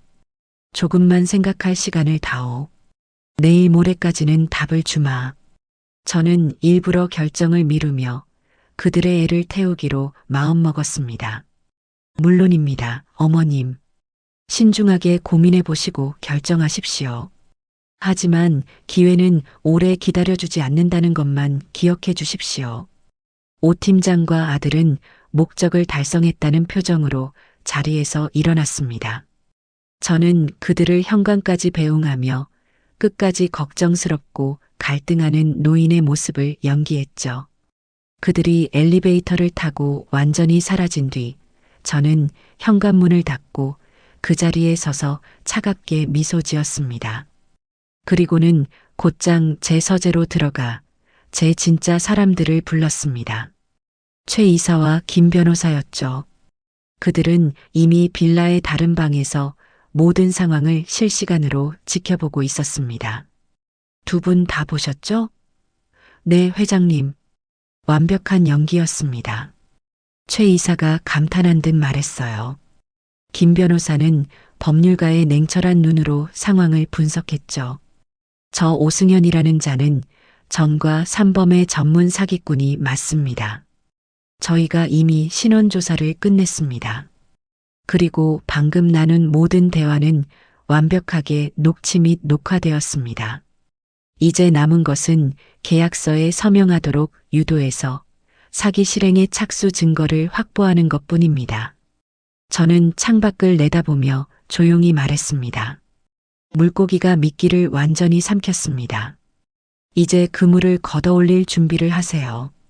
제 인생을 건 마지막 연극의 클라이맥스가 이제 코앞으로 다가오고 있었습니다. 그들이 다녀간 후 저는 본격적으로 마지막 연극의 무대를 준비하기 시작했습니다. 우선 저는 아들에게 전화를 걸어 세상에서 가장 어리석고 욕심 많은 노인 연기를 이어갔어요. 진철아, 나다. 아무리 생각해도 그 오 팀장이라는 사람이 말한 게 자꾸 머릿속에 맴도는구나. 정말 1년 만에 돈이 2배가 될 수 있는 거니? 제 목소리에는 탐욕과 불안이 절묘하게 섞여 있었죠. 아들은 제 그런 반응이 당연하다는 듯 의기양양한 목소리로 대답했어요. 어머니, 아직도 그걸 의심하세요? 제가 다 알아보고 확인한 거예요. 오 팀장님 능력 보통이 아니시라고요. 어머니는 그냥 가만히 앉아서 돈벼락 맞을 준비나 하시면 돼요. 그래도 이게 혹시 사기는 아닐까 걱정이 돼서 그런다. 내 전 재산이 들어가는 건데. 사기라니요, 어머니. 이 아들을 그렇게 못 믿으세요? 제가 어머니한테 해가 될 일을 하겠어요? 어머니 돈이 결국 다 제 돈이 되는 건데. 아들은 흥분해서 자기도 모르게 속내를 비치고 말았죠. 어머니 돈이 결국 다 제 돈이라니. 그 말에 저는 속으로 차갑게 웃으며 겉으로는 안심한 척 연기했습니다. 네가 그렇게까지 말하니 조금은 마음이 놓이는구나. 알겠다. 내가 한번 믿어보마. 그날 이후 아들은 거의 매일같이 제게 전화를 걸어왔습니다. 처음에는 저를 안심시키는 듯 하더니 시간이 지날수록 점점 저를 재촉하기 시작했죠. 어머니, 결정하셨으면 하루라도 빨리 계약하셔야 해요. 이런 좋은 투자 기회는 다른 사람들이 채가기 전에 먼저 잡아야 하는 거라고요. 어머니, 오 팀장님 말씀이 다른 VIP 고객분들이 지금 줄을 서 있대요. 이러다 우리 차례 놓치면 평생 후회하실 거예요. 제 모든 재산을 빼돌릴 생각에 안달이 난 그 모습이 참으로 애처롭게 느껴졌습니다. 며느리에게서도 전화가 걸려왔어요. 그 아이는 평생 들어본 적 없는 상냥하고 애교 섞인 목소리로 저를 구슬렸죠. 어머님, 저명지예요. 우리 어머님 곧 더 큰 부자 되시겠네. 계약하시면 저희가 세상에서 제일 좋은 효도 관광 한번 보내드릴게요. 유럽으로요. 그들의 탐욕이 노골적으로 드러날수록 저는 더욱더 깊은 연민과 함께 제가 세운 계획에 대한 확신을 굳혔습니다. 이것은 단순히 제 재산을 지키는 것을 넘어 돈의 노예가 되어버린 저 불쌍한 영혼들에게 인생의 가장 쓴맛을 가르쳐주는 마지막 수업이 될 것이었습니다. 저는 일부러 며칠을 더 고민하는 척하며 그들의 애간장을 녹였습니다. 그리고 마침내 제가 정해놓은 결전의 날이 다가왔을 때 저는 아들에게 최후 통첩을 하듯 전화를 걸었어요. 진철아, 나다. 나 결심했다. 정말이세요, 어머니? 잘 생각하셨어요. 그래. 니들을 믿고 한번 해보련다. 그러니 이번 주 금요일 오후 2시에 그 오 팀장이라는 사람과 함께 계약서를 가지고 우리 집으로 오너라. 수화기 너머로 아들이 안도의 한숨을 내쉬는 소리가 들렸어요. 네, 당연하죠, 어머니. 제가 완벽하게 준비해서 찾아뵐게요. 그리고 한 가지 조건이 있다. 조건요? 그게 뭔데요? 계약서에 도장을 찍는 중요한 자리니만큼 진철이 너도 꼭 와서 그 모든 과정을 지켜보고 증인이 되어야 한다. 네가 보증하는 일이니 네가 끝까지 책임져야 하지 않겠니? 이것은 제 덫의 마지막 핵심 장치였습니다. 아들을 단순한 방관자가 아닌 사기 행각의 적극적인 공모자이자 증인으로 만들어 법적으로 절대 빠져나갈 수 없는 완벽한 증거를 남기려는 것이었죠. 제 의도를 전혀 눈치채지 못한 아들은 신이 나서 대답했습니다. 물론이죠, 어머니. 걱정 마세요. 제가 꼭 함께 가서 처음부터 끝까지 다 지켜볼게요. 모든 것이 제 계획대로 완벽하게 흘러가고 있었습니다. 저는 전화를 끊고 결전의 날이 될 금요일을 준비하기 시작했어요. 최 이사와 김 변호사에게 최종 계획을 전달하고 집안의 모든 보안 시스템을 다시 한번 점검했죠. 그리고 결전의 날 전날 밤 저는 잠을 이루지 못하고 거실 소파에 앉아 있었습니다. 거실 한쪽 벽에는 진철이가 어렸을 때 찍은 낡은 흑백 사진이 걸려 있었어요. 제 무릎에 앉아 해맑게 웃고 있는 어린 아들의 모습이었죠. 저는 그 사진을 한참 동안 바라보았습니다. 저렇게 순수하고 사랑스러웠던 내 아들이 어쩌다 돈의 노예가 되어버린 괴물이 되었을까? 제 교육이 무언가 잘못되었던 걸까요? 아니면 인간의 탐욕이란 본래 저렇게 무서운 것일까요? 제 마음속에 만감이 교차했습니다. 아주 잠깐 이 모든 것을 그만두고 싶다는 나약한 마음이 들기도 했어요. 하지만 저는 이내 고개를 저었습니다. 지금 제가 멈춘다면 아들은 평생 자신의 잘못을 깨닫지 못하고 더 큰 괴물이 되어갈 겁니다. 이것은 아들을 파멸시키기 위한 복수가 아니에요. 이것은 썩어버린 부분을 도려내고 새살이 돋아날 마지막 기회를 주는 어미로서 할 수 있는 가장 고통스러운 사랑의 방식이었습니다. 저는 자리에서 일어나 사진 속 아들의 얼굴을 부드러운 천으로 닦아주었어요. 그리고 나직하게 속삭였죠. 아들아, 부디 이것이 너에게 인생의 가장 값비싼 수업이 되기를 바란다. 다음 날 저는 제 인생 최고의 연기를 펼칠 마지막 무대를 정성껏 준비했습니다. 가장 값비싼 다가를 준비하고 거실에는 은은한 클래식 음악을 틀어놓았죠.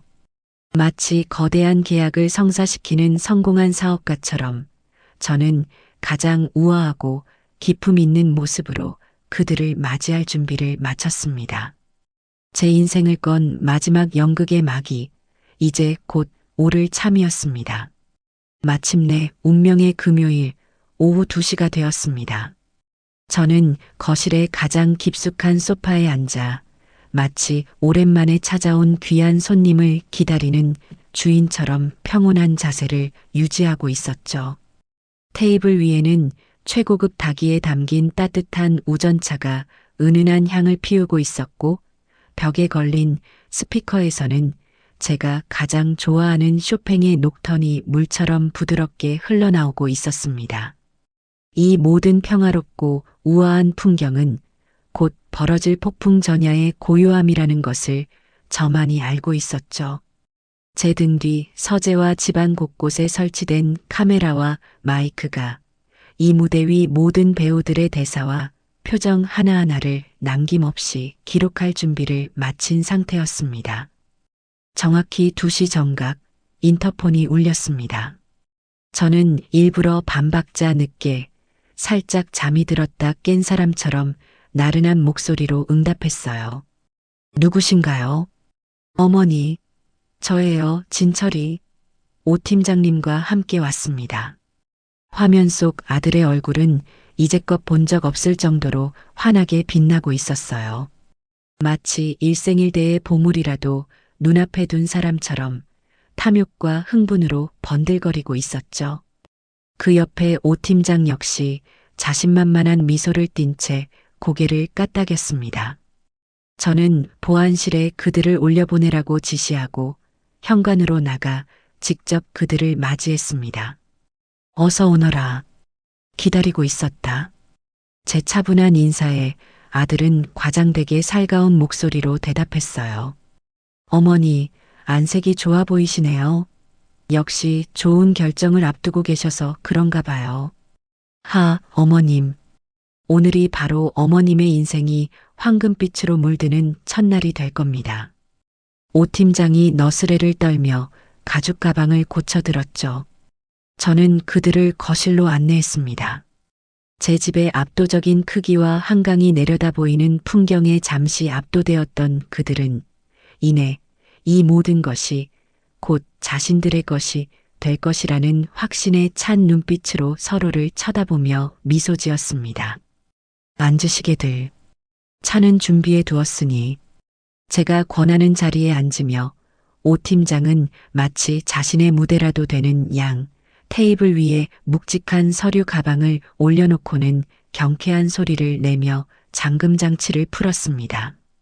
그 안에서 나온 것은 아주 두껍고 금박 장식까지 된 고급스러운 표지의 계약서 뭉치였어요. 어머님, 지난번에 설명해 드렸던 바로 그 투자 계약서입니다. 어머님의 소중한 자산을 세상에서 가장 안전하고 확실하게 불려줄 황금 티켓이죠. 오 팀장은 계약서를 제 앞으로 부드럽게 밀어놓으며 만년필 뚜껑을 여는 소리까지 경쾌하게 냈습니다. 그 소리가 오늘따라 유난히 제 귀에 거슬리게 들렸어요. 아들은 제 옆에 바싹 다가앉아 마치 그를 모르는 아이에게 책을 읽어주는 것처럼 계약서의 이곳저곳을 손가락으로 짚어가며 말했죠. 어머니, 보세요. 여기가 투자 금액을 적는 곳이고요. 여기가 수익률 보장 항목이에요. 그리고 가장 중요한 곳, 바로 여기. 여기에 어머니 성함 쓰시고 도장만 찍으시면 모든 절차는 끝나는 겁니다. 정말 간단하죠? 저는 돋보기를 꺼내 쓰는 척하며 계약서를 아주 천천히 그리고 꼼꼼하게 들여다보는 연기를 시작했습니다. 일부러 미간을 찌푸리기도 하고 이해가 안 된다는 듯 고개를 갸웃거리기도 했죠. 제 그런 모습에 아들은 점점 초조해지는지 다리를 떨기 시작했어요. 뭘 그렇게 오래 보세요, 어머니. 제가 옆에서 다 설명해 드렸잖아요. 오 팀장님 같은 분이 일부러 어머니 속이려고 이런 걸 가져왔겠어요? 그래도 평생 모은 내 전 재산이 들어가는 건데 돌다리도 두들겨보고 건너라고 하지 않았니? 꼼꼼히 봐야지. 제 말에 오 팀장이 사람 좋은 웃음을 지으며 거들었어요. 물론입니다, 어머님. 신중하신 모습 아주 보기 좋습니다. 천천히 얼마든지 살펴보십시오. 저희는 괜찮습니다. 그의 목소리는 한없이 부드러웠지만 저는 그 눈빛 속에 숨겨진 조급함과 승리에 대한 확신을 똑똑히 읽을 수 있었습니다. 저는 일부러 가장 중요하지 않은 조항들을 손가락으로 짚으며 물었어요. 그런데 여기 보니 투자 원금 손실에 대한 책임은 본인에게 있다고 쓰여 있는데 이건 무슨 말이냐? 제 질문에 아들이 기다렸다는 듯이 대답했죠. 아유, 어머니. 그건 그냥 형식적으로 들어가는 문구예요. 모든 계약서에 다 들어가는 거라고요. 전혀 신경 쓰실 필요 없어요. 그렇죠, 팀장님? 그럼요. 저 오승연의 이름을 걸고 말씀드리지만 이 투자는 손실률 0%, 수익률 200%를 보장하는 아주 특별한 상품입니다. 저 문구는 그저 법적인 요식행위일 뿐입니다. 완벽한 사기꾼들의 합창이었죠. 저는 고개를 끄덕이며 마침내 모든 것을 이해했다는 듯이 안심한 표정을 지어 보였습니다. 니들이 그렇게까지 말하니 믿어야지 별 수 있겠니? 내 아들이 보증하고 이렇게 훌륭한 전문가라는 분이 책임진다고 하시는데 제 말에 아들과 오 팀장의 얼굴에 화색이 도는 것이 보였어요. 이제 정말 모든 것이 끝났다고 생각했겠죠. 저는 테이블 위에 놓여 있던 묵직한 옥도장을 집어들었습니다. 그리고 인주를 꾹 눌러 찍었죠. 선명한 붉은색 인주가 묻은 도장을 든 제 손이 계약서의 서명란을 향해 아주 천천히 움직이기 시작했습니다. 그 순간 거실의 시간은 마치 멈춰버린 듯 했어요. 쇼팽의 녹턴도 창밖의 도시 소음도 들리지 않았죠. 제 귀에는 오직 두 남자의 거친 숨소리와 꿀꺽하고 침을 삼키는 소리만이 들려왔습니다. 아들 녀석의 눈은 이제 제 손에 들린 도장에서 한 치도 떨어지지 않았어요. 그 눈에는 평생을 저를 위해 헌신한 늙은 어미에 대한 존경이나 사랑은 없었습니다. 오직 300억이라는 돈에 대한 지독한 탐욕과 그 돈을 곧 손에 쥐게 되리라는 황홀한 기대감만이 이글거리고 있었죠. 며느리 녀석의 환하게 웃는 얼굴이 그리고 자신들의 성공을 자축하며 샴페인을 터뜨릴 그들의 모습이 눈앞에 어른거리는 것 같았습니다.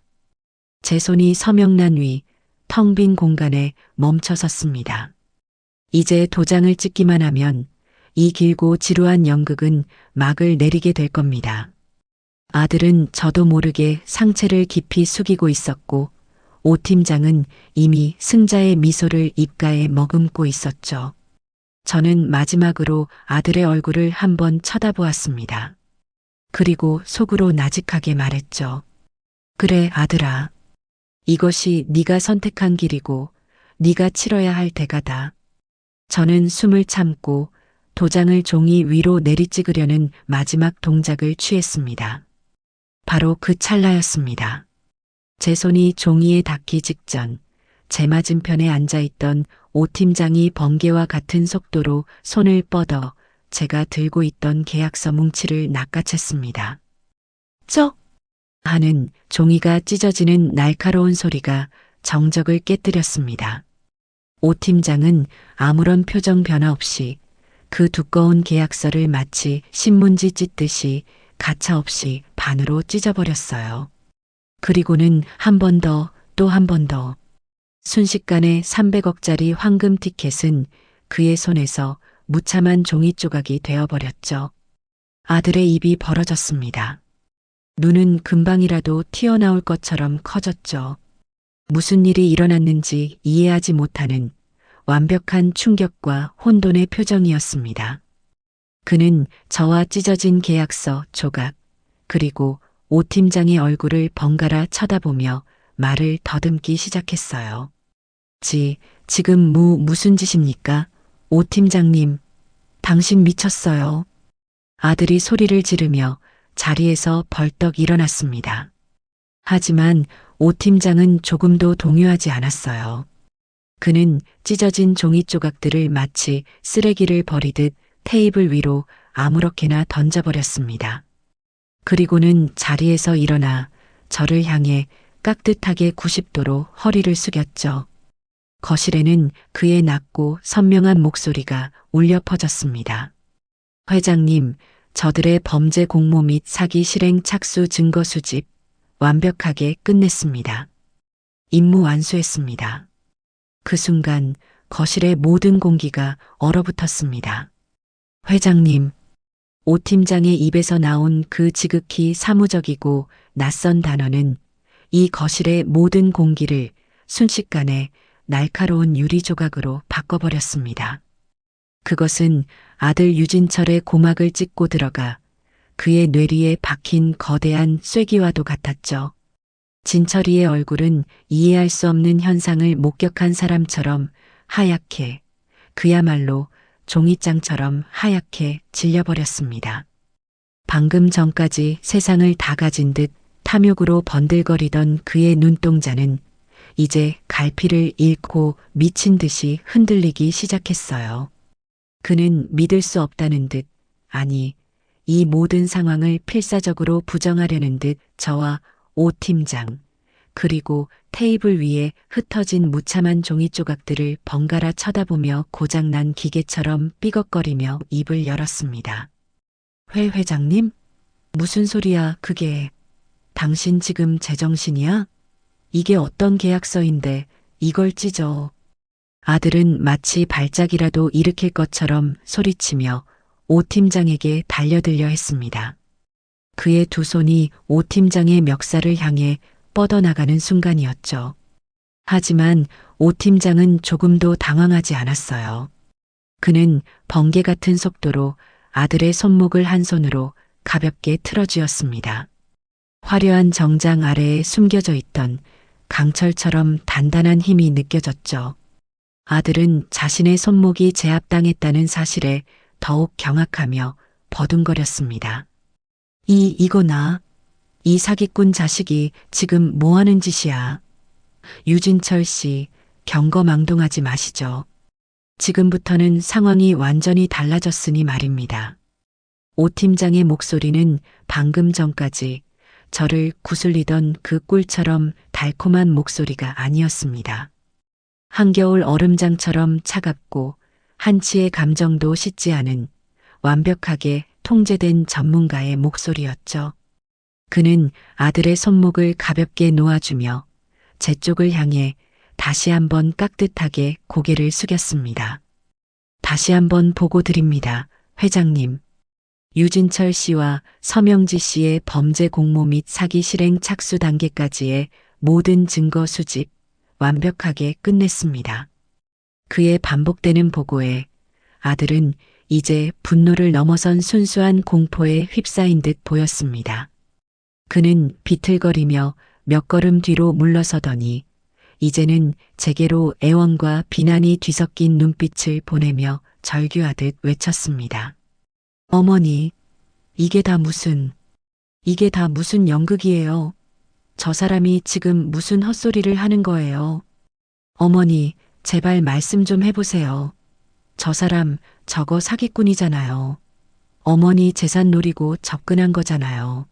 제가 사람을 잘못 봤어요, 어머니. 당장 저 사람 쫓아내세요. 아들은 필사적으로 이 모든 상황을 자신이 아닌 오 팀장의 탓으로 돌리려 애쓰고 있었어요. 제가 그 사기꾼에게 속아 넘어가서 이 모든 일이 벌어졌다고 그렇게 믿고 싶었겠죠. 하지만 저는 아무런 대답도 하지 않았습니다. 그저 차갑고 무표정한 얼굴로 발버둥 치면 칠수록 더욱더 깊은 수렁으로 빠져들어가는 벌레를 내려다보듯 제 아들의 마지막 발악을 고요히 응시할 뿐이었죠. 바로 그때였습니다. 이제 그 지긋지긋한 연극은 모두 끝났습니다. 유진철 씨. 나직하면서도 거실 전체를 압도하는 권위 있는 목소리가 울려 퍼졌습니다. 그 목소리와 함께 제 등 뒤에 있던 서재의 묵직한 원목문이 소리 없이 스르륵 열렸죠. 그리고 그곳에서 걸어 나온 것은 제 오랜 자산관리사인 최 이사와 한치의 흐트러짐도 없는 모습의 김 변호사였습니다. 두 사람은 마치 오랫동안 무대 뒤에서 자신의 등장을 기다려온 노련한 배우처럼 가장 극적인 순간의 모습을 드러냈습니다. 그들의 등장은 이 연극의 진짜 주인공이 누구이며 이 모든 판을 설계한 사람이 누구인지를 명확하게 보여주는 듯 했습니다. 아들의 턱이 정말이지 바닥에 닿을 것처럼 떨어졌습니다. 그는 최 이사의 얼굴을 보고 한번 놀랐고 이내 대한민국에서 내로라 하는 재계 인사들의 법률 대리인으로 TV 뉴스에서도 종종 얼굴을 볼 수 있었던 김 변호사의 얼굴을 알아보고는 거의 혼절할 지경에 이르렀죠. 김 변호사님? 최 이사님? 두 분이 왜 어머니 집에서 어떻게? 그의 목소리는 이제 거의 기어들어가는 수준이었습니다. 상황 파악이 빠른 머리는 지금 이 순간만큼은 저주와도 같았을 겁니다. 이것이 결코 우연이 아니며 자신이 상상했던 것보다 훨씬 더 거대하고 치밀한 함정 속에 빠졌다는 것을 본능적으로 깨달았을 테니까요. 김 변호사는 아들의 당혹스러운 질문에는 눈길 한 번 주지 않고 제 옆으로 다가와 정중하게 고개를 숙였습니다.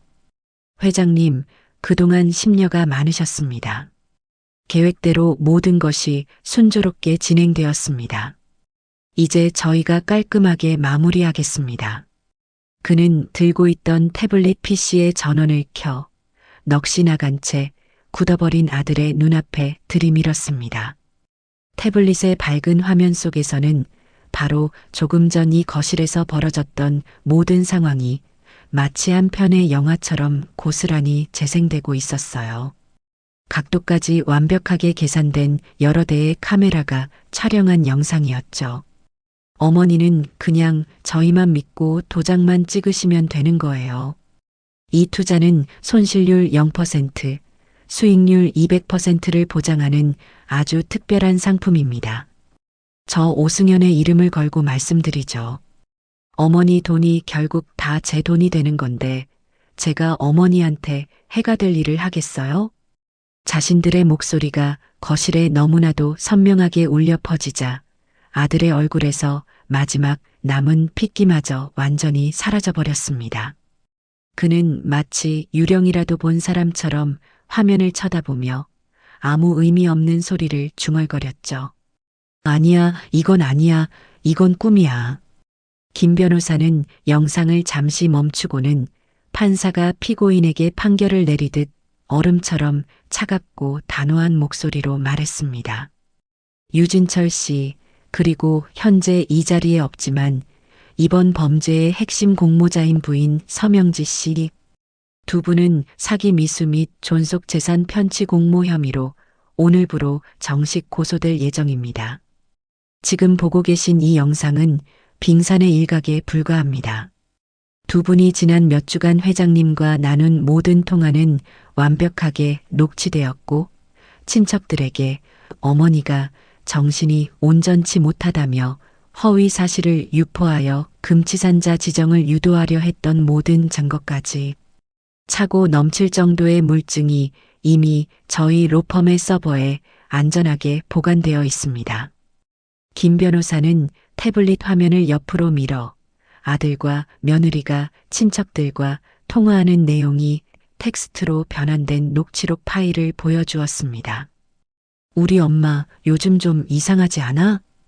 나중에 재산 문제 생기기 전에 우리가 미리 대비해야 해와 같은 끔찍한 문장들이 화면을 가득 채우고 있었죠. 그것으로 끝이 아니었습니다. 옆에 서 있던 최 이사가 들고 있던 거의 전화번호부 두께만 한 두꺼운 서류철을 쿵 하는 육중한 소리와 함께 테이블 위에 올려놓으며 말을 이었습니다. 그리고 이것은 회장님의 지시에 따라 제가 지난 10수년간 정리해 온 자료입니다. 최 이사는 장갑 낀 손으로 서류철의 첫 페이지를 넘겼습니다.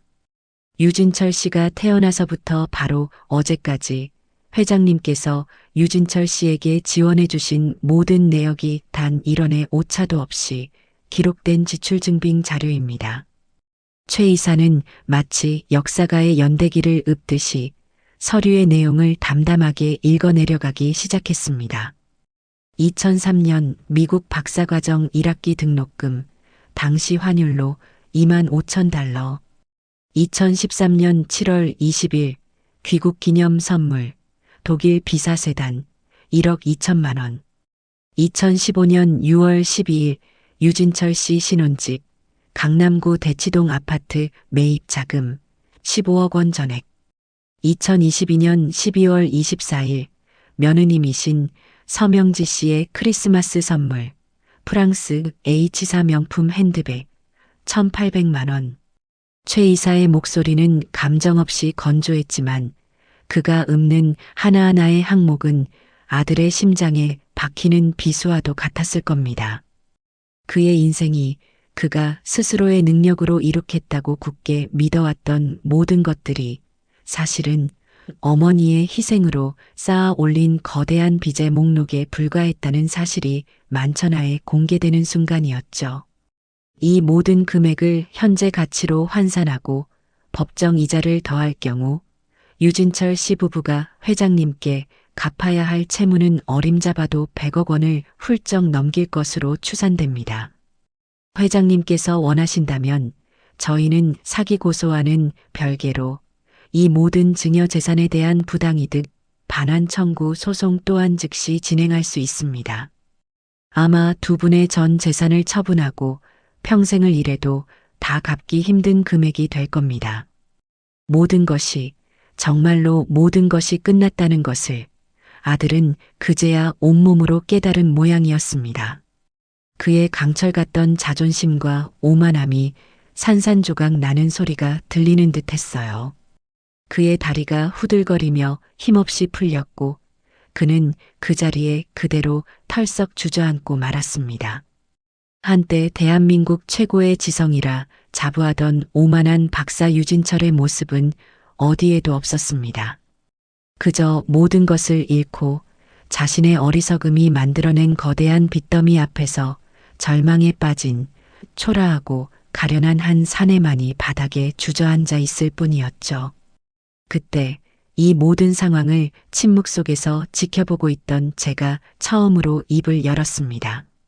제 목소리는 그 어느 때보다 차분하고 조용했지만 그 안에 담긴 무게는 이 거실의 공기 전체를 짓누를 만큼 무거웠습니다. 일어나거라, 아들아. 제 말에 아들이 텅 빈 눈으로 천천히 고개를 들었어요. 그의 눈에는 굵은 눈물이 방울방울 맺혀 뺨을 타고 흘러내리고 있었죠. 하지만 그것은 뉘우침이나 반성의 눈물이 아니었습니다. 모든 것을 잃게 된 것에 대한 지독한 분함과 억울함, 그리고 처절한 자기 연민이 뒤섞인 눈물이라는 것을 저는 너무나도 잘 알 수 있었습니다.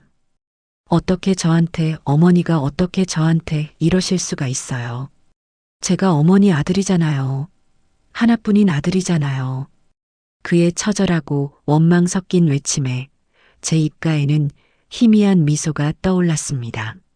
슬픔도 분노도 담기지 않은 그저 모든 것이 허무하다는 듯한 텅 빈 미소였죠. 그래, 너는 내 아들이었지. 한때는 내 세상의 전부였던, 내 목숨보다 소중했던 아들이었지. 저는 자리에서 일어나 바닥에 주저앉은 아들에게로 천천히 걸어갔습니다. 그리고 그의 눈앞에 서서 그를 내려다보며 나직하게 말을 이어갔어요. 나는 너에게 내 인생의 40년이라는 시간을 꼬박 바쳤단다. 내 젊음, 내 건강, 내 꿈, 내 모든 것을 너의 성공을 위한 제물로 바쳤지. 그런데 너는 나에게 무엇을 주었니? 제 목소리는 조용했지만 한 단어 한 단어에 제 평생의 한과 슬픔이 실려 있었습니다. 너는 나와의 연을 끊겠다며 내 가슴에 대못을 박았고 내 마지막 남은 재산을 빼앗기 위해 이런 추악한 계획을 세웠다. 심지어 나를 정신 나간 늙은이로 만들어 니들 멋대로 내 인생을 주무를 궁리까지 했더구나. 내가 모를 줄 알았더냐. 너와 네 아내가 밤마다 전화통을 붙들고 나를 어떻게 구슬릴지, 어떻게 속여 넘길지 작전을 짜던 그 모든 말들을 나는 다 듣고 있었단다. 제 말에 아들의 눈동자가 지진이라도 난 것처럼 흔들렸습니다. 그는 자신들의 완벽한 계획이 처음부터 제 손바닥 위에 있었다는 사실을, 이 거대한 연극의 주인공이 자신이 아니라 바로 저였다는 사실을 도저히 믿을 수가 없었을 겁니다. 이 모든 것은 너의 그 끝도 없는 탐욕과 하늘을 찌르는 오만함에 대한 아주 비싼 수업료란다. 부디 오늘을, 이 순간을 네 남은 평생 동안 단 하루도 잊지 말거라. 돈이 아니라 사람이 먼저라는 것을, 그리고 세상에 공짜는 결코 없다는 것을 네 뼈와 살에 깊이 새길 수 있기를 바랄 뿐이다. 저는 말을 마치고 다시 아들을 차갑게 내려다보았습니다. 그리고는 제 인생에서 가장 단호하고 무거운 목소리로 마지막 판결을 내렸습니다. 이제 그만 내 집에서 나가거라. 그리고 다시는 죽는 날까지 내 눈앞에 나타나지 말아라. 아들은 더 이상 아무 말도 하지 못했어요. 그저 멍하니 넋이 나간 사람처럼 저를 쳐다볼 뿐이었죠. 옆에 서 있던 오 실장과 최 이사가 다가가 아들의 양팔을 단단히 붙들고 일으켜 세웠습니다. 그는 아무런 저항도 하지 못하고 영혼이 완전히 빠져나간 마리오네트 인형처럼 그들에게 이끌려 현관으로 질질 끌려나갔습니다. 그의 등 뒤로 테이블 위에 흩어진 찢어진 계약서 조각들이 마치 그의 산산조각 난 인생과 자존심처럼 어지럽게 흩날리고 있었습니다. 아들이 짐승처럼 끌려나가고 묵직한 현관문이 닫히는 순간 저는 마치 온몸의 기운이 한꺼번에 빠져나가는 듯한 탄력감에 휘청거렸습니다. 옆에 서 있던 오 실장이 재빨리 제 팔을 부축해주지 않았다면 그대로 바닥에 주저앉았을지도 몰라요. 그는 저를 부축해 가장 편안한 소파로 안내했고 최 이사는 말없이 다가와 제 어깨에 부드러운 캐시미어 담요를 덮어주었죠. 김 변호사는 거실의 조명을 은은하게 낮추고 시끄럽게 느껴졌던 클래식 음악을 껐습니다. 거실에는 한동안 아무런 소리도 들리지 않았어요. 오직 창밖에서 불어오는 바람소리와 새 남자의 조용한 숨소리, 그리고 제 가슴 속에서 세차게 울리는 심장 소리뿐이었죠. 승리의 기쁨이나 복수를 마친 자의 쾌감 같은 것은 조금도 느껴지지 않았습니다. 그 대신 거대한 태풍이 모든 것을 휩쓸고 지나간 뒤에 텅 빈 대지처럼 제 마음은 이상할 정도로 공허하고 고요했습니다. 지난 40년간 제 삶의 이유이자 목적이었고 제 세상의 전부였던 존재가 바로 제 손에 의해 완벽하게 무너져 내린 순간이었으니까요. 그것은 제 몸의 일부가 함께 뜯겨져 나가는 것과 같은 아주 근원적인 고통이었습니다. 하지만 저는 알고 있었어요. 이것은 파괴가 아니라 골마 터진 환부를 도려내고 새살이 돋아나게 하기 위한 반드시 거쳐야만 하는 지독한 과정이었다는 것을. 얼마나 시간이 흘렀을까요? 제가 천천히 눈을 뜨자 최 이사가 따뜻한 우유에 꿀을 탄 차를 새로 가져와 제 손에 쥐어주었습니다. 회장님, 이제 정말 모든 것이 끝났습니다.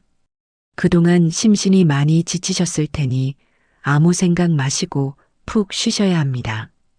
고생 많았어요. 세 분 모두. 여러분이 없었다면 저 혼자서는 결코 여기까지 오지 못했을 겁니다. 이 은혜를 어떻게 다 갚아야 할지 모르겠군요.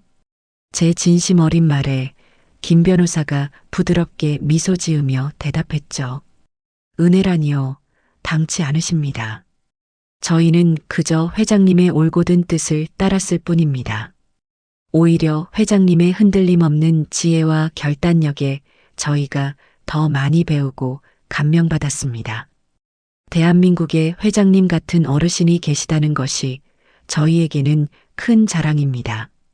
옆에 서 있던 오 실장도 고개를 숙이며 말했습니다. 과거에 어리석었던 저에게 새로운 삶의 기회를 주신 분이 바로 회장님이십니다. 회장님을 위해서라면 저는 어떤 험한 일이라도 할 수 있습니다. 부디 저를 아들처럼, 아니, 충직한 머슴처럼 편하게 부려주십시오. 그들의 진심이 담긴 따뜻한 말 한마디 한마디에 제 마음속의 차가운 공허함이 조금씩 온기로 채워져 가는 것을 느꼈습니다. 피로 맺어진 혈연에게서는 결코 받아보지 못했던 사람에 대한 따뜻한 신뢰와 존중이었죠. 저는 그 순간 깨달았습니다.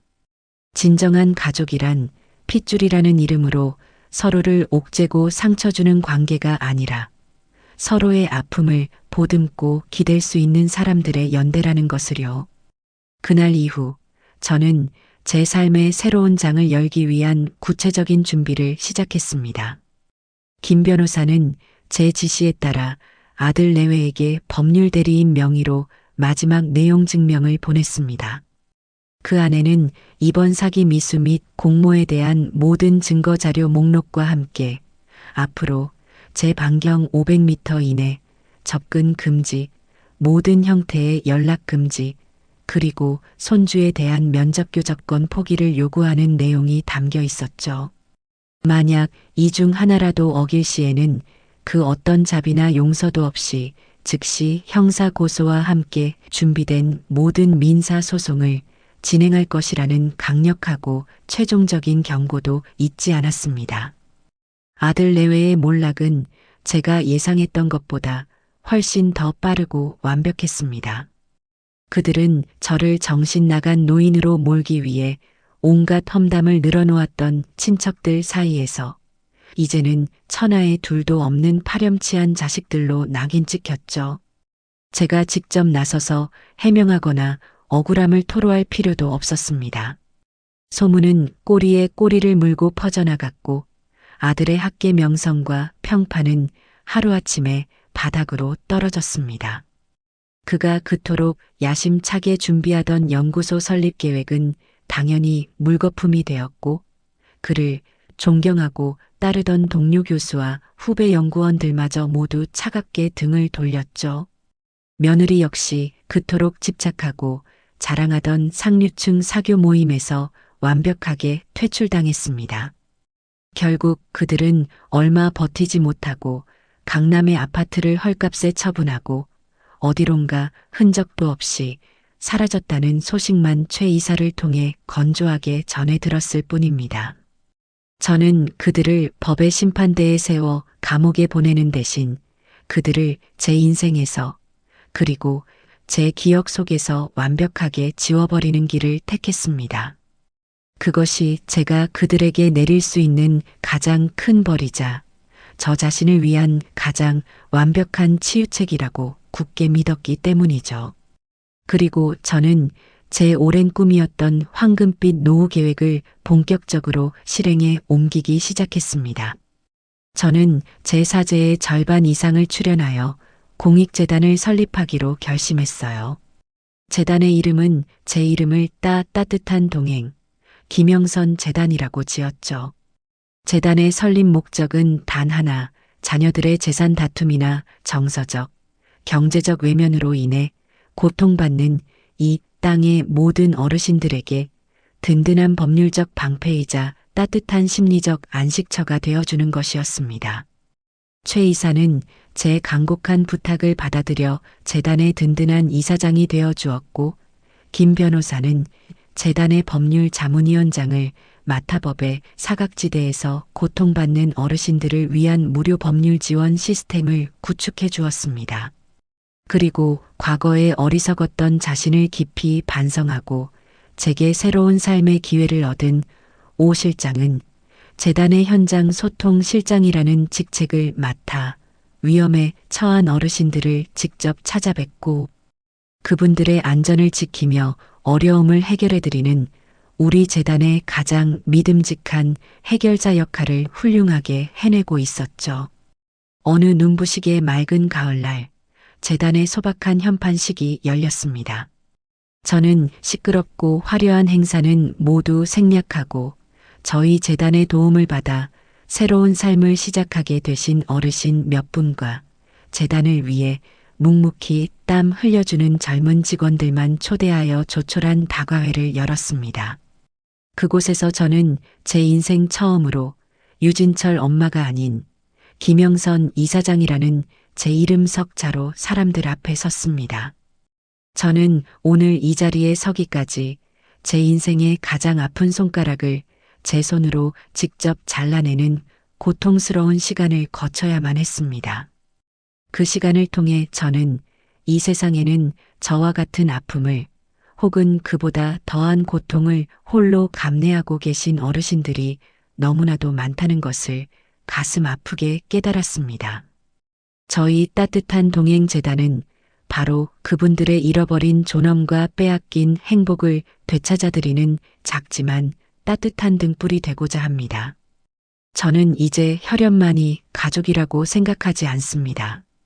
서로의 아픔을 진심으로 보듬고 넘어졌을 때 기꺼이 손 내밀어 일으켜줄 수 있는 우리 모두가 바로 진짜 가족입니다. 제 진심이 담긴 짧은 인사말에 자리에 계신 어르신들의 눈시울이 붉어졌고 뜨겁고 따뜻한 박수 소리가 조용한 강당을 가득 메웠습니다. 저는 그 박수 소리를 들으며 제 인생을 송두리째 흔들었던 가장 큰 상처가 역설적이게도 제 남은 삶을 가장 가치 있고 의미 있게 만들어줄 가장 귀한 씨앗이 되었음을 가슴 깊이 깨달았습니다. 이제 저는 더 이상 어둡고 아픈 과거에 얽매여 살지 않습니다.